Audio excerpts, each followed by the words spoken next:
Jean Jouzel, climatologue, est avec nous. Bonjour Jean Jouzel. Bonjour Jean-Jacques Bourdin. Merci d'être avec nous. Vous avez co-signé avec 7 autres grands chercheurs, des prix Nobel, et Cédric Villani, médaille Fields des mathématiques, qui correspond au Nobel des mathématiques. Vous avez signé une tribune dans Le Monde.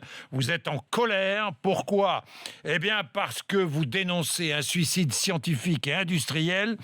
Le gouvernement est en train de vous couper ou de couper une partie des budgets dans la recherche. C'est cela, Jean Jouzel ? Oui, c'est ça, Jean-Jacques Bourdin. Et c'est effectivement un véritable coup de massue. C'est quelque chose que nous n'attendions pas dans le milieu de la recherche, je crois. Et disons, nous affirmons collectivement que, disons, le dynamisme d'un pays disons, le dynamisme de la recherche est clairement le garant du dynamisme d'un pays. Et, vous dénoncez un coup de massue, un suicide scientifique et industriel, hasard de l'actualité. Au même moment, l'État fédéral allemand augmente ses dépenses de recherche et de développement de 75%.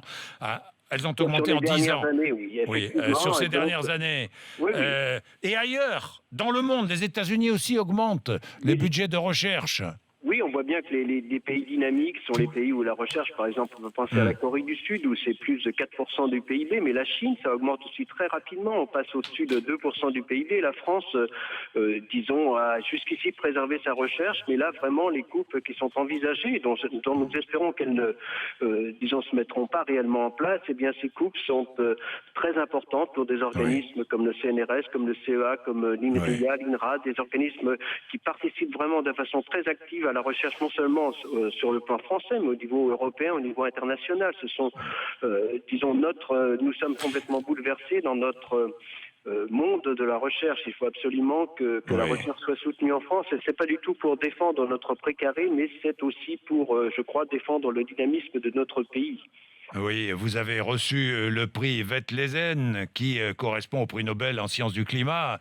Jean Jouzel, vous dites tous, ce coup d'arrêt laissera des traces et pour de longues années, les organismes nationaux de recherche vont devoir arrêter des opérations en cours et notamment limiter les embauches de chercheurs et de personnel technique.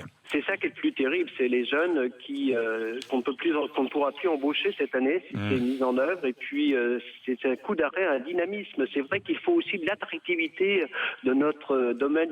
C'est difficile d'être chercheur, c'est très compétitif, mais il faut aussi qu'on attire les jeunes. Et dans un contexte comme celui qu'on est en train de mettre en place, eh bien cette attractivité risque d'être perdue. Donc c'est tout un dynamisme. Ce n'est pas simplement, disons, un aspect budgétaire. C'est aussi un aspect lié à disons, à tout ce qu'on fait dans la vie de tous les jours dans les laboratoires, à cette capacité d'attirer les jeunes, d'attirer des stagiaires, d'attirer des thésards, de créer beaucoup de doctorats. Donc c'est vrai que c'est une dynamique de recherche très très importante et je vous remercie de soutenir à travers cette interview. Mais là, je vous soutiens, Jean Jouzel. Notre action, parce que je crois que c'est important. Ben évidemment que c'est important pour l'avenir de notre pays et pour les jeunes. 8h14, merci Jean Jouzel, 8h14.